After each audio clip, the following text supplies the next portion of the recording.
She cannot spell the word because she's doing fast. Okay.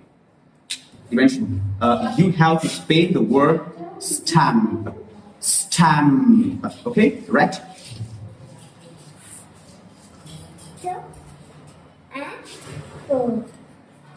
Stamp.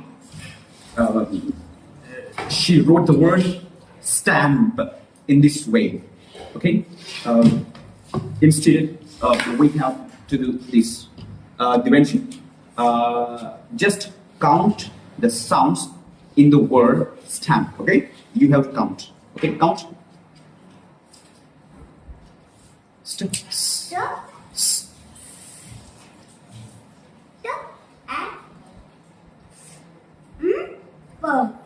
Stamp. Yes. How many sounds there are?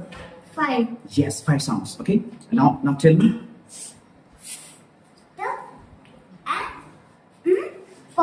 Stamp. Yes, exactly. Stamp. How many sounds there are? 5. Yes. Now write the word.